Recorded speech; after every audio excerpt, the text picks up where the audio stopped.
So you are buying a digital cartography program, but now you're thinking about what style you want to achieve. You might have seen maps on the internet and they look nearly photorealistic, or you might like those that look straight like from a child's coloring book. Let me start this video by saying that all styles are fine, both the photorealistic and the coloring book style. And honestly, it really boils down to what you expect from your maps. In the last episode, I asked you to think about what makes you think a map is good, and I bet a lot of you answered that I want to just look good. But you're fully aware, I'm sure of that looks are very subjective. Some people feel fine with a gritty reality-like map, others need just a bare minimum outlines and sketches. But as much as it is a question of taste, it is also something that will potentially weigh in on your future mapping experience. You'll either learn to love what your program has, the assets that it provides, or you will learn to find or even make assets of your own. And don't worry, you don't need to be an artist to make assets. Before we start, just one more thing. I'll be focusing on battle maps and battle map assets here for the same reason as usually. They are the biggest, they're in the biggest demand, and they're also something that I'm the most proficient in. I will, however, briefly talk about differences later, differences between other maps later in this video. I believe that there are a few scales on which you will need to position yourself before you are able to say which assets you like. The first one is the realism scale. The second one will be the detail scale. And the third one, and if you ask me the most important one, it's the graphic scale. I am more or less sure that the first thing that you'll bump into when figuring out what building blocks to use for your mapping will be the question of realism, and to be more precise, the question of how real your map should be, how real should it feel. That's also a very individual matter, but let me tell you this, real is not necessarily better. There's a whole spectrum between a photorealistic scene and a dry erase map with a grid. If you want to create digital battle maps, you probably don't want to fall on any of the two ends of the spectrum. In my opinion, a reasonable position would be somewhere in the middle. One could potentially think that realistic maps are better. That's the intuition. If something is more real, it has to be better. But remember that we usually can't really show the scene as we imagine it. We only show how it looks like generally. Unless you're showing your players a video, you have to commit to one perspective, and that one perspective is usually top down.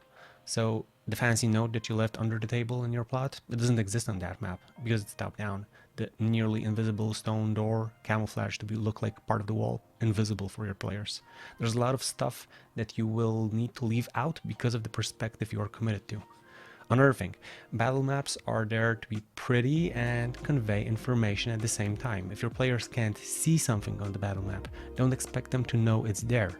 For example, on a dry erase mat, you won't be able to show a splatter of blood on the floor unless you just like outline the blood and write "this is blood" on the map.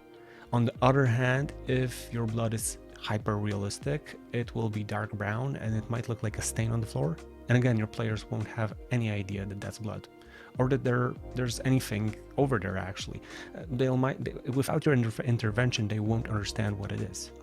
For this reason, it's potentially best to have a blood assets that look less realistic, but maybe brighter. Of course, it's going to be pitch black in the corner of an abandoned keep. But if you want to use that corner for a staircase or a trapdoor, maybe it would be better to get rid of the gritty realism and make that part of the scene a bit brighter. The only good photorealistic maps are, well, real world pictures. You can check out drone photography, for example, or Google Maps, photographs from the satellite. There are places in the world that do look magical. In general, I position myself somewhere around 6 when it comes to realism. I like my maps to be a reflection of potentially real spaces, and I think of things like, would this carpet be dirty over here or would it be clean? Next up, we have the detail scale. So we'll need to think about details we'll put on the map. Using the same examples as above, the blood splatter on the floor, it could also have a trail that leads to a murder.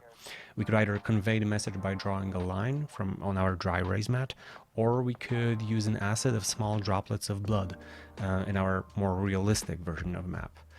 On a similar notice, you will need to figure out how deep on details you want to go with every aspect of your map. I'm sometimes more pedantic and sometimes I'm less pedantic. If I don't have much time, I just skim over some stuff. But the reason you need to position yourself here is the fact that if you decide you want to be pretty specific, pedantic, sooner or later you will need specific assets for your game. If you're building a spaceship and there's a research facility there, you better be prepared to whip out some science fiction assets and have laboratory tubes or accessories that make it look real. The wooden floors and alchemical gear assets, they just won't fit here. Or if you decide to build a stronghold and you'll base it on an existing keep somewhere on planet Earth, you will find that you'll need to build toilets, kitchens, forges, libraries, laundry rooms, and even kennels.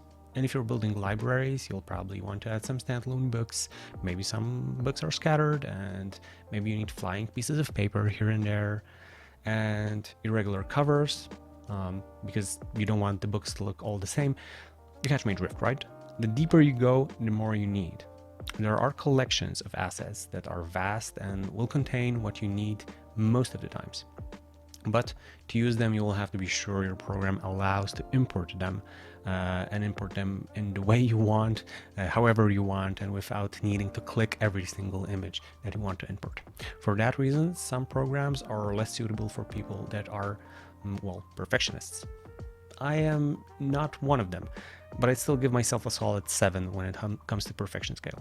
I like to fiddle around with objects that I place, make sure that chairs that are used in the cafeteria are not in perfect order, that there are some water stains in the kitchen, and so on and so on. Now, the most important, the graphic scale. And finally, in my opinion, though it's the most subjective scale, it's also the most important scale. You can always change the amount of details you add to your map. You can make it more or less perfect or more or less realistic during your work. But the graphic style of your work should be consistent throughout your whole creation process. So that's the biggest problem when choosing one art style or another. You generally get trapped in something that may or may not be compliant with your desired detail and realism levels. Battle maps are not amalgamations of different types of art. If you jumble up 2 or 3 distinct styles of assets in one map, you'll just make the map look ugly. Think of battle maps, or any other maps in fact, in a holistic way. They should be neither chaotic nor stitched together from different parts. Just as you obey the laws of common sense while building your stuff, it would be wise to obey some common sense rules of art. I'm not talking about golden ratio or the big, medium, small principle of design, though honestly any art knowledge can help, especially color theory. But you don't need those per se. You just need to know that you're technically trying to paint a landscape, not a Picasso collage. And for that reason, you want to use the same set of paints, or in our case, one set of assets. For this reason, picking a style that you like is pretty important. Also, you get used to things fast. You remember where they are in your library, how they are called in your asset library, when and what you can do with them. Generally, you get used to things and develop a habit of resolving to those specific assets. Another thing would be the fact that you will possibly want to build consistent maps throughout your whole campaign or your whole game. So you will again use the same assets. It's okay if you change the perspective and assets alike for a map, but if your maps are all dark and gloomy and all of a sudden you have a bright and colorful map, it also conveys a message to your players. It screams, hey, there's something different with this map. This map is different from the others that we saw. I'd say graphic styles of assets range from cartoonish, similar to a child's drawing, through artsy, all the way to realistic again. On this scale, I'll give myself a 4. I started out with more realistic approaches, but afterwards I started to use more graphic types of assets to finally settle on those made by a specific author I like. I will mention him later during this video. So here's a couple of things you can try out before you pick your assets. First, Look at maps from your favorite artists in a more detailed way. See what makes them, and what specific things in them make you like them. Is it the colors, the lines, shadows? Look at other maps to see if they have something in common, something that you will fancy. Second, if you already have a software piece, try things out before you use them in your games. So finish a couple of maps using different styles if you can. See what fits you, what gives you the most fun while building. And what's very important, finish the job. Make a few small maps, but finish them before you judge them. It's really, really crucial to understand that maps are meant to be viewed as a whole piece, not as a small part or a collage of assets. They are a finished whole. And third, take your time. Don't invest in assets and things you don't want or need just because you need to have everything at once. You possibly don't. You can wing it. Describe instead of putting assets down during your games. Make use of your player's imagination. If you want to get into mapping, take your time. You have a lot of it. Figure out where you are on your scales and act afterwards when you know what you actually need. And last thing before we end this theoretic part and get into more practical stuff, I know that we're in a time and age where nobody reads anything, but before you buy anything, check the license you are buying. If you plan to use your assets that you are buying in any commercial project, in any publication, any product, sometimes even streams are considered commercial products, you will need a commercial license. If there's no license info included in the product, don't assume that you can do anything with the product. Actually, assume it's exactly the opposite, that you can't do anything except for using it for your home purposes. And now, on to the practical part. It's pretty possible that the developers of your chosen software actually thought about the marketplace and allow a seamless add-on process. Not everyone does though, but it's always worth checking what integrations you get in your piece of software or your app. It's usually pretty easy and upfront. Either it's on the main page of the product or it's not there at all.